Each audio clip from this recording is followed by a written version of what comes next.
That would work. Comedy box numbers through 4. Average per round. Arce 26 out of 110.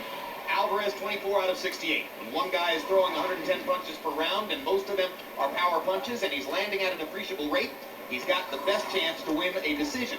So Alvarez is going to have to hope that his well-chosen counter punches, landing flush frequently as they are, can hurt Arce as the fight goes on.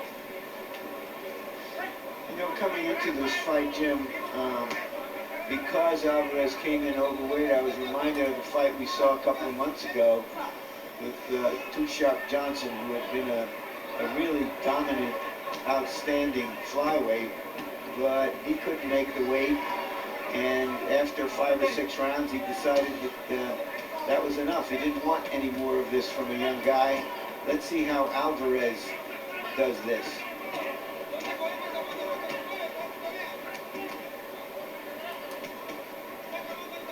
Lennox, it seems it can be helpful to boxing when the #1 pound-for-pound fighter in the sport is popular and has a large fan following.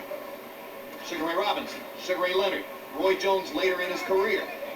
Should Floyd Mayweather be concerned about how he relates to the public, or is his job simply to keep winning fights? I think his job is to keep winning fights and definitely, obviously do his public service and, give the public what they want. Like you said, he's an entertainer out there, and he's on stage every time he steps into the ring, so he wants to go out there and definitely perform, and his words shine, and he's definitely doing a good job at that. You know, Jim, I don't know why there isn't room to do both. In other words, fighters have a lot of time between fights, and even when they're training, they have time on their hands. So you don't have to do one to the exclusion of the other. Although certainly Judah has done that before this fight, freezing out the media because he says he had to concentrate on the fight itself. Well, I mean, some people think that he was saying that just to justify what he had said after losing to Baldomir in January, which was, I had to do too many interviews last week of the fight at the behest of Don King. Well, I know when I'm boxing, I don't really like to talk to the media. I'm really focused. I just want to go in there and get the job done. I can talk to the media afterwards, after I've won. But there's a responsibility that at least you show up and you're. He said it affected him. So this time he's trying a different method. You have to do whatever works for you. We will see if Zab Judah rises to the level of effectiveness he is trumpeting for himself tonight, and if so, maybe it was a good thing to avoid media in the weeks leading up to the fight.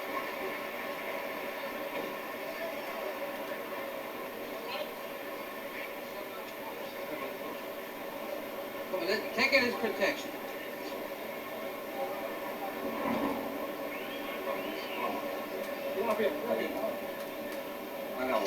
Give him some water.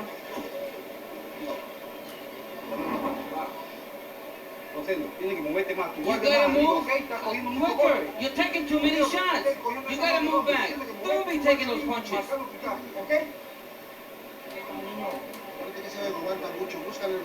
Come on, he takes a lot of punches, so I'm gonna hit him in the body. It hurts him.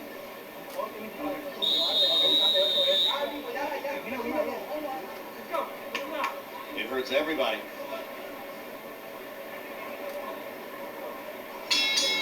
Thomas and Mack Center is filling up. Good-sized crowd already on hand.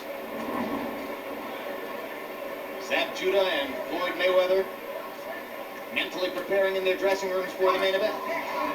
Jorge Arce and Rosendo Alvarez trading leather in the ring. As Larry told you, Arce's 112-pound world title not at stake here tonight because Alvarez weighed in at 115. Couldn't make weight for the fight. And there's another factor, one of the crazy sanctioning mob rulings. There is somebody in the WBA, I believe that is the flyweight champion of the world, a unified flyweight champion. So Arce is an interim champion, a sub-champion, we can't get enough A way to distribute more belts, right? More belts, more sanctioning fees, the more the merrier, and sometimes the more the sadder. This is beginning to become a little bit more one-sided than we might have expected, Lennox. I agree. Arce is definitely taking control of the fight. He's throwing a lot of punches. I'm surprised. This round kind of took the punch count a bit lower, but the last couple rounds he's been throwing a lot of punches. An astonishing number, yes, really. I mean, sort of like Jose Cotto in the preceding fight. Arce's been throwing 125, 130 punches in the round. Just imagine if you did that some night. Just imagine if you went out some night and threw 120 punches a round.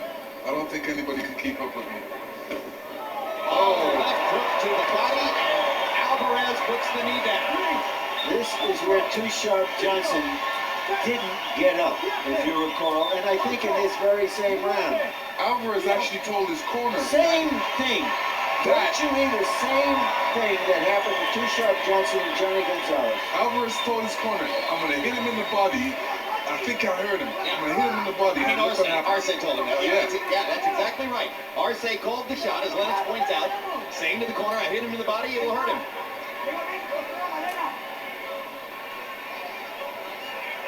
Really, that's the end of his career, presumably. Well, I Arce mean, he's a terrific fighter, Alvarez, with a long and outstanding career.